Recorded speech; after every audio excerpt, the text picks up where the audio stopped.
So interestingly enough, I think I was built to be a hospice doctor. When I was 7 years old, my father died suddenly. He had a brain aneurysm. That's a blood vessel in the brain that burst. And he was a doctor at the time. He was, believe it or not, rounding at the hospital when this blood vessel burst. He was taken to the emergency room within 24, 48 hours. He was declared brain dead and we removed life support. So it was a very quick thing. I was 7 years old. And at the time, I didn't understand why it had happened. And like most 7 year olds, I looked at things through the lens of myself, right? We're very self absorbed at that age. And so I figured that I did something wrong, that it was my fault that he had died because I wasn't enough. And so I spent Hmm. a lot of time as a young kid trying to figure this out, trying to make sense of this story. And eventually I told myself that the way to make up for this was if I became a doctor like him, if I stepped into his shoes and could help people the way he was helping people, it would somehow psychically fix this feeling of responsibility for what happened. So I was thrust into this idea of being a physician. I had a learning disability at the time. So the likelihood was I was reading way below kids at my grade. It was kind of an audacious thing to think, oh, I'm going to become a doctor, but that carried me. I got over my learning disability, went to high school, college, eventually medical school. And when I was in medical school, my first year, one of the first things I did was volunteer in the inpatient hospice unit at Northwestern University.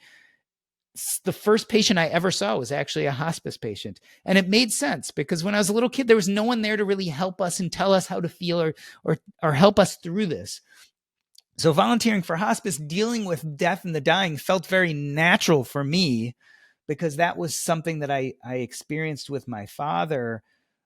But also, like most young people, as opposed to building a career around that, I eventually decided that I wanted to do other things. I wanted to do general internal medicine.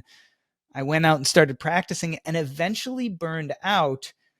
And that was when I discovered financial independence or the FIRE movement. And I realized if I could make enough money, I could leave medicine forever. And that was perfect. And in fact, by the time I recognized what FIRE was, I was pretty much there. But like most people, I wanted to be sure. So I started doing some side hustles. And one of those medical side hustles was actually becoming a hospice doctor. So I had multiple patients who needed hospice care, and I would consult the hospice team. And at some point, they looked at me and they said, "You're really good at this already. You call us and you've already done the things we would suggest. Why don't you come work for us?" So I started working as a hospice medical director, very part time, almost as a side hustle to maybe make a little extra money, make sure I was safe. And I found that I loved it. And as I was realizing I was financially independent, I could start getting rid of the parts of my job I didn't like. And so I call that the art of subtraction. I eventually started subtracting out the being on call and the late night hours and the owning my own practice. And what I was left with was doing very much part time hospice work, which I loved, but it opened up my free time. I had all sorts of time now to start pursuing other things that I was passionate about. And I had never really thought about what am I passionate about until I had this free time. And that led to me going down the rabbit hole of financial independence because that was what gave me this freedom, but it allowed me to write. So I started a blog, and I'd always been a writer in my previous life, but I had never given enough time or energy to it because I just didn't feel like it was a reasonable use of my time. I thought I was supposed to be spending my time making money as a doctor. And so I started writing about finances. It led to a podcast. I started interviewing these people on my podcast, these experts in personal finance and real estate and entrepreneurship. And a lot of times we basically got to the point of why. Why are you doing this? What does this do for you? How does this all relate to happiness? And we'd struggle through these conversations, even with these experts. But I started getting answers from a place I never expected, which was my hospice patients. My hospice patients being told that they were terminally ill, that they had weeks or months to live, all of a sudden looked at life through a much clearer lens.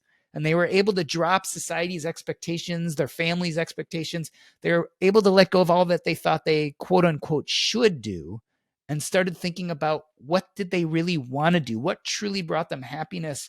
What did they not have the courage to explore? And it just hit me that those are the exact same conversations we should be having with young people when we're talking about our finances. So that led to a book, Taking Stock, which is all about what the dying can teach us about money and life.